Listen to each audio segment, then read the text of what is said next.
बेटा आज हम करते हैं कौन सा chapter, bank reconciliation statement. First इसका इंट्रोडक्शन करेंगे कि है क्या।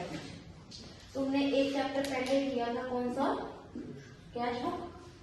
ठीक है, कैश बुक के तुम क्या करते थे, डबल कॉलम कैश बुक बनाते थे। क्या करते थे, डबल कॉलम कैश बुक, एक कैश का कॉलम होता था और एक बैंक का। हम सिर्फ बैंक का कॉलम लिखते हैं। कैश बुक में बैंक कॉलम में क्या लिखते थे, कैश क्या थी, एसेट्स। इंक्रीज होती थी तो किस तरह लिखते थे, डेबिट।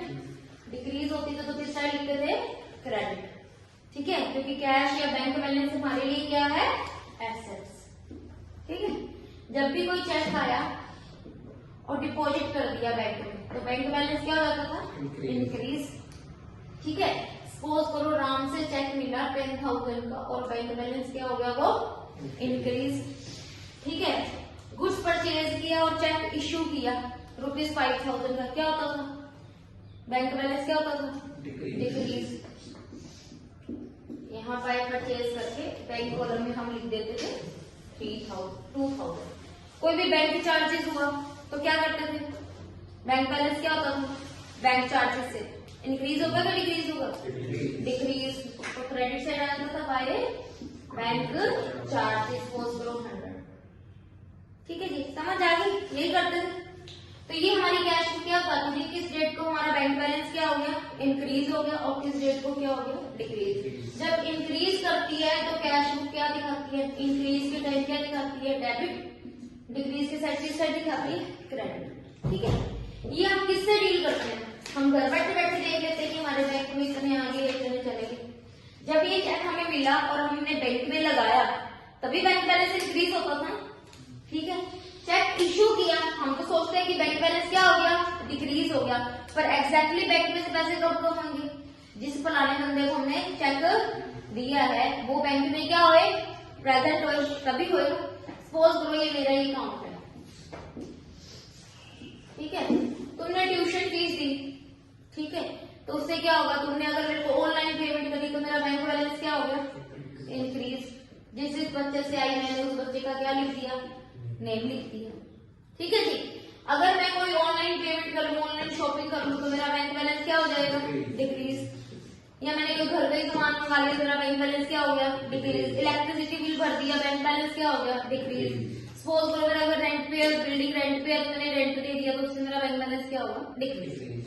अब इसी चीज का रिकॉर्ड मेरा सपोज करो अकाउंट है आईसीआईसीआई बैंक। ठीक है जी, तो मेरे अकाउंट की डिटेल बैंक के पास भी तो होगी ना, बैंक भी क्या करेगा, सपोज करो निखिल ने मेरे को फीस दी जनवरी 10 को। ठीक है, तो जनवरी 10 को मेरा बैंक बैलेंस क्या हो जाना चाहिए, इंक्रीज। तो बैंक भी तो लिखेगा ना कि जनवरी 10 को टैली बैंक के अकाउंट में क्या पैसे इंक्रीज हो, लिखेगा ना। बैंक अपने पास रिकॉर्ड मेंटेन करके रखेगा कि नहीं रखेगा। जिस डेट को भी मैंने क्या कर दिया, ऑनलाइन पेमेंट कर दी, तो उधर क्या होना चाहिए, बैंक बैलेंस डिक्रीज होना चाहिए। ऑनलाइन में तो क्या है, डायरेक्ट हिसाब किताब हो जाता है, लेकिन जहाँ पे चेक का पंगा बढ़ जाता है, आज तो चेक चलो खत्म हो गया, पर चेक का जहाँ पंगा बढ़ जाता है। मैंने चेक किसी को काट के दिया, ठीक है, मैंने सपोज करो तुमसे कोई सामान मंगा लिया और उसका मैंने क्या कर दिया, चेक काट के दे दिया, और मैं अपने क्या लिख दूंगी कि मेरे बैंक से कितने रुपए गए, और बैंक उसके बारे में कब लिखेगा, मेरे अकाउंट से पैसे कब जाएंगे एग्जैक्टली। जिस बच्चे को मैंने चेक दिया है वो क्या करे, बैंक में पहुंचेगा चेक लेके, तभी बैंक क्या करेगा, मेरे अकाउंट से पैसे क्या करेगा, बैंक क्या करेगा, मेरे अकाउंट से पैसे क्या करेगा, कम करेगा ना। ऐसे तो नहीं कि साथ ही रद्द कर देगा। ठीक है, आज क्या डेट है बताओ, 17 है ना, 17 जन। ठीक है, 17 जन को सपोज करो मैं किसी के रेंट पे रहती हूँ और मैंने रेंट पे किया। ठीक है, सत्यम की रेंट पे है। ठीक है, सत्यम को मैंने 5,000 रेंट के चेक काट के दे दिया, तो मैं तो होगी 17 जन को ही क्या हो गया, मेरा 5,000 रुपए बैंक से गया। अब मैंने चेक दिया, ये भी बंदा घूमने चला गया हफ्ता भर, तो हफ्ते तक पेमेंट जाएगी क्या बैंक अकाउंट से, बैंक उसकी ट्रांजेक्शन लिखेगा नहीं, लिखेगा ना। कहने का मतलब है जिस भी अकाउंट में मेरा, जिस बैंक में भी मेरा अकाउंट है, बैंक भी क्या कर रहा है, उसकी सारी की सारी डिटेल लिख रहा है कि कौन सी डेट को क्या हो गया बैंक बैलेंस इंक्रीज हो गया, कौन सी डेट को क्या हो गया बैंक बैलेंस डिक्रीज हो गया। तो एक ही चीज के बारे में मैं घर बैठे भी लिख रही हूँ और उसी सेम चीज के बारे में कौन लिख रहा है, बैंक लिख रहा है। ठीक है, अब क्या कर रहे हैं कि ये जो मेरी कैश बुक है, कैश बुक कौन सी है, जिसको मैं खुद मेंटेन कर, ठीक है, कौन मेंटेन कर रहा है, मेरा नाम क्या है शैली। ठीक है, मैं रिकॉर्ड कर रही हूँ कि मेरे किस डेट को बैंक बैलेंस इंक्रीज हुआ, किस डेट को बैंक बैलेंस डिक्रीज हुआ, और उसी सेम डिटेल को आईसीआईसीआई बैंक रिकॉर्ड कर रहा है मेरे नाम से कि शैली मैम के अकाउंट में किस डेट को बैंक बैलेंस इंक्रीज हो रहा है, किस डेट को बैंक बैलेंस डिक्रीज हो रहा है।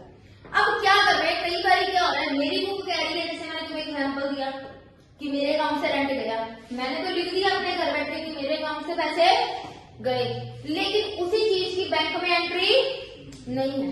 तो हमने क्या किया, किसी एक डेट को फिक्स करके मैं जब क्रॉस टैली कर रही हूँ, ठीक है, क्रॉस टैली मैं कौन सी डेट को कर रही हूँ, सपोज करो जनवरी 31 को कर रही हूँ, और अभी तक भी ये बंदा रेंट के पैसे लेके ही नहीं गया, तो जनवरी 31 को इसकी एंट्री होगी, जनवरी के मंथ में बैंक में इसकी एंट्री होगी, नहीं होगी ना, कोई एंट्री नहीं हुआ। तो अब क्या करेंगे, एक कह देते हैं ना कि गैप आ गया, मैं कह रही 5,000 गए, बैंक कह रहा नहीं गए, ठीक है, फिर हम क्या करेंगे, पूरे ट्रांजेक्शन का रिपोर्ट देखेंगे, कौन सी डेट, कौन सी गलती रह गई, बैंक वालों से गलती हुई या फिर हमसे गलती हुई। अब जो ये गलतियां हो गई, इसमें क्या करना है, करेक्शन करना है। ठीक है, ये करेक्शन अगर मैं करूंगी या कभी क्या करेगा, बैंक करेगा अकॉर्डिंग टू, ठीक है, तो ये करेक्शन करनी है। ये करेक्शन जिस स्टेटमेंट में करने हैं उसको क्या बोलते हैं, बैंक रिकंसिलिएशन स्टेटमेंट। ठीक है, ये तो इसका बेसिक इंट्रोडक्शन है कि बैंक रिकंसिलिएशन स्टेटमेंट हम क्यों बना रहे हैं, किस लिए बना रहे हैं, करेक्शन करने के लिए, टैली करने के लिए। ठीक है, एक बुक क्या कर रही है, दूसरी बुक को क्या कर रही है, क्रॉस टैली कर रही है। ठीक है, अब कैश बुक है, मेरी कैश बुक के अकॉर्डिंग क्या होगा, 5,000 क्या हो गया, डिक्रीज हो गया, लेकिन बैंक के इसकी एंट्री नहीं है। तो अगर मैं करेक्शन करूंगी तो मेरे को क्या करना पड़ेगा, करेक्शन करने के लिए 5,000 जो मैंने डिक्रीज किया होगा वो क्या कर दूंगी, 5,000 प्लस। ठीक है, अगर यही क्या करेगा, बैंक करेक्ट करेगा, शॉर्टकट में भी करेंगे पर एक बार कॉन्सेप्ट समझ रहे हैं।